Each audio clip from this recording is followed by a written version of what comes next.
అమ్మయ్యా యాలకే కూర్చున్నా కదా లేట్ అవుతుందని చెప్పొచ్చిన అగో చెమటలు కూడా వచ్చినాయి అన్న జర ఫ్యాన్ 5వ నెంబర్ మీద పెట్టరాదే నీకు పుణ్యం ఉంటుంది అందరికీ నమస్తే అంత మంచి నానోళ్ళ టైం అయింది నేను ముచ్చట్లు కూడా పట్టుకొచ్చిన మరి అర్ధగంట సేపు ఇట్లనే కూర్చొని ధూమ్ ధామ్గా ముచ్చట్లు చెప్పుకుందాం చలో ముచ్చట్లు షురు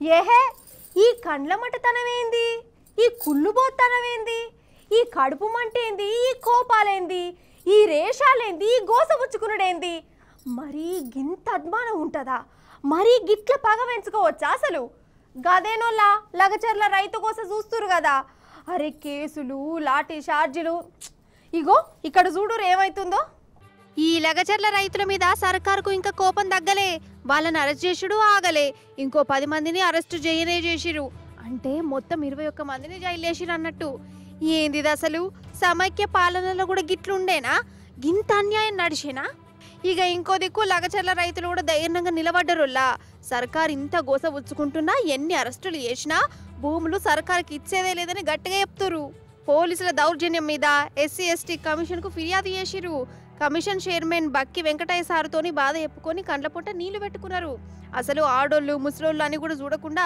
పోలీసులు ఎంత గోస పెట్టిరో కండ్ల గట్టినట్టు చెప్పిరు తర్వాత ఫార్మా కోసమే భూములు పోతున్నాయి పట్టా భూములు పోతున్నాయి ఇల్లు అన్ని పోతున్నాయి గవర్నమెంట్ ల్యాండ్ లో అంటుండ్రు గవర్నమెంట్ ఏది లేదు మా దగ్గర మొత్తం పట్టా భూములే ఉన్నాయి కలెక్టర్ వస్తే పోలీసులను తీసుకురావాలి పట్టం కలెక్టర్ కి మాకు ఫార్మా వద్దు మా భూములు మాకే కావాలని మేమేమో కొట్టలేము కలెక్టర్ పైన చెయ్యి సార్ భూములు ఇది న్యాయమేనా ఈ ప్రభుత్వంలో నిన్న మొన్న వచ్చి మాకు కావాలి మీ భూములు అంటే మేము వేసుకోవాలి నా కొడుకు జైలు దాడి చేయలేము కొట్టలేము వాహనంగా మేము ఇక్కడ అక్కడ దొబ్బేసినాం మా పరిస్థితి ఘోరంగా ఉన్నది అర్ధరాత్రి వచ్చి మా పిల్లలని మమ్మల్ని మీరు దయచేసి మీ కాలేళ్ళు పట్టుకుంటాం సార్ మా పరిస్థితి చాలా ఘోరంగా ఉన్నది సార్ మీరే మాకు ధైర్యం ఇవ్వాలి మీరే నాకు దయ చేయాలి సార్ మాకు ఏం పక్షాలు ఎవరో లేవు మీ భూమి పోతుందండి మీ భూమి పోతుందని ధర్నా చేసినాం వికారాబాద్ వచ్చి ధర్నా చేసినాం 200 మంది వచ్చి కలెక్టర్ కాళ్ళ మీద ఉన్నాం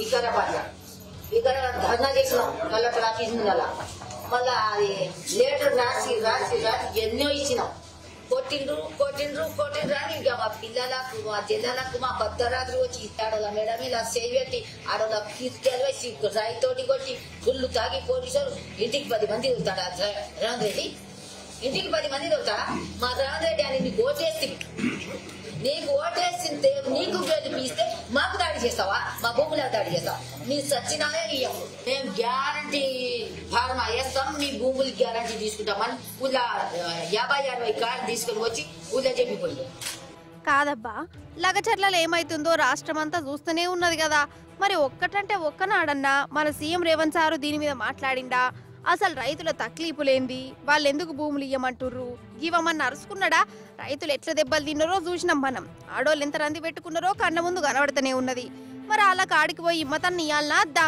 ఓహో అదే ఢిల్లీకి మాత్రం రై మన విమానం ఎక్కి పోతూనే ఉన్నాడు ఈ 11 నెలలల్లా 25 సార్లు పోయిన రేవంత్ సారు ఒక్కటంటే ఒక్కనాడన్నా కొడంగల్ నియోజకవర్గంలో టూర్ ఎత్తే ఏమైతుంది వీళ్ళందరూ రేవంత్ సారు కోటేషన్ వాళ్ళేనాయే మరి గిట్లా అంజన కొడితే ఏందన్నట్టు గిట్లనే గరం అవుతారు లగచర్ల జనాలు రేవంత్ రెడ్డి గారు అధికారంలోకి వచ్చినాక ఇప్పటికి 25 సార్లు ఢిల్లీ వెళ్ళిండు కానీ సొంత నియోజకవర్గాన్ని ఒక్కరోజు వెళ్ళి రైతులను ఒప్పించడంలో వైఫల్యం చెందిండు దానితో పాటు కలెక్టర్ని అధికారులను అక్కడికి పంపించే క్రమంలో వాళ్ళ ఇంటెలిజెన్స్ ఆయనే స్వయంగా హోంశాఖ చూస్తున్నాడు అక్కడే వైఫల్యం చెందిండు మీరు కొడంగల్ రైతులను 2 గ్రామాల రైతులను మెప్పియడంలో వైఫల్యం చెందిన రేవంత్ రెడ్డి ఈ రాష్ట్ర ప్రజల్ని ఏ విధంగా మెప్పిస్తాడు ఒప్పిస్తాడు ఏ విధంగా పరిపాలన అందిస్తాడు అని చెప్పి నేను వాళ్ళ తరఫున ప్రశ్నిస్తా ఉన్నాను నువ్వు నిజంగా ముఖ్యమంత్రి సరైన పరిపాలన చేస్తే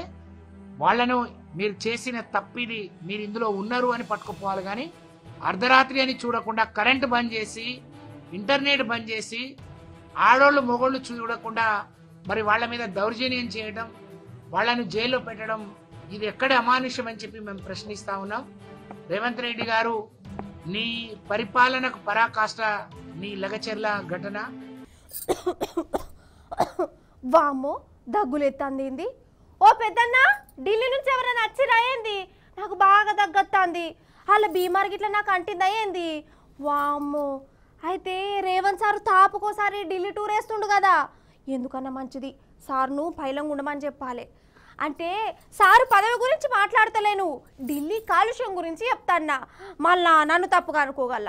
అయితే ముచ్చట ఏంటంటే ఢిల్లీకి పోతే ఇక దడదడ పుట్టుడే.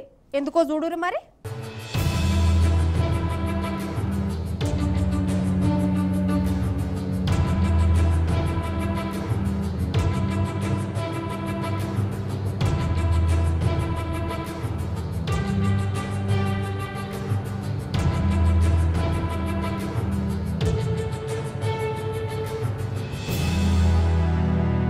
వామ్మో ఓర్ నాయనో, నేను చెప్తున్నా కదా, ఇంకా కొన్నొద్దులల్లా ఈ ఢిల్లీ జనాలు వెనుక మంచి గాలి బుడ్డీలు పెట్టుకొని మూతికి పైపులు పెట్టుకొని తిరగవలసిందే. ఇంట్లో అనుమానం లేదు కాకలేదు. ఎందుకంటే గంతగనం ఆడ గాలి ఖరాబ్ అయిపోయింది.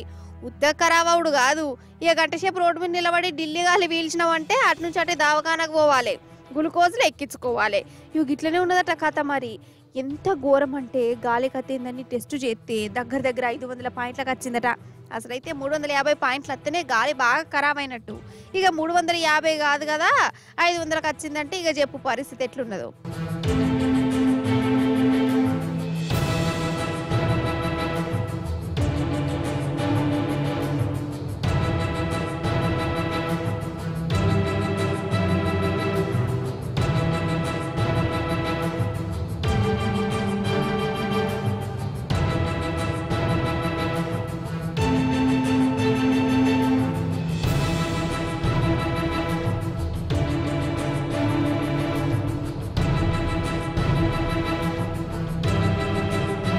ఇక ఇంకో రికార్డు కూడా కొట్టిందో మన ఢిల్లీ.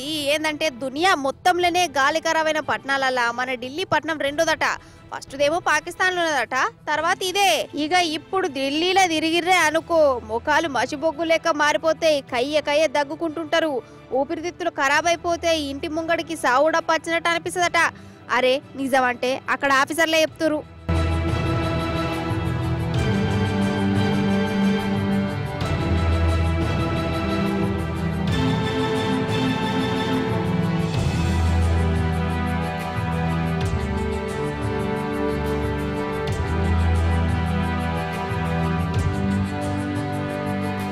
ఇక ఈ గాలి కాలుష్యం మీద ఢిల్లీ ముఖ్యమంత్రి మేడం కూడా రంగంలోకి దిగింది. కండిషన్లు పెట్టింది. కార్లు ఒకటేసారి బయటికి రావద్దు, వేరే రాష్ట్రం కార్లు ఢిల్లీలో తిరగద్దు, అందరు ఒకటేసారి బయటికి వెళ్ళొద్దు అని ఆర్డర్లు వచ్చినాయి. స్కూళ్ళు కూడా బంద్ పెట్టిరు, కరోనా కాలంలో కదా నడిచినట్టు. ఇప్పుడు ఢిల్లీలో ఆన్లైన్ క్లాసులు నడుస్తున్నాయట. ఢిల్లీ పరిస్థితి గిట్లున్నది. అందుకే నేను ఇప్పుడు చెప్పొచ్చేది ఏంటంటే, ఢిల్లీకి పోయినోళ్ళు మళ్ళీ వాపస్ వచ్చిర్రే అనుకో, వాళ్ళు ఉత్తగా రారన్నట్టు ఊపిరితిత్తుల బీమారో ఏదో ఒకటి తగిలించుకొని వస్తారట. అందుకే పనున్నది అనుకుంటా ఎవరో విలిచిరని ఢిల్లీకి తాపకసరి పోయే గురం మాత్రం పెట్టుకోకురి. అర్థమైంది కదా.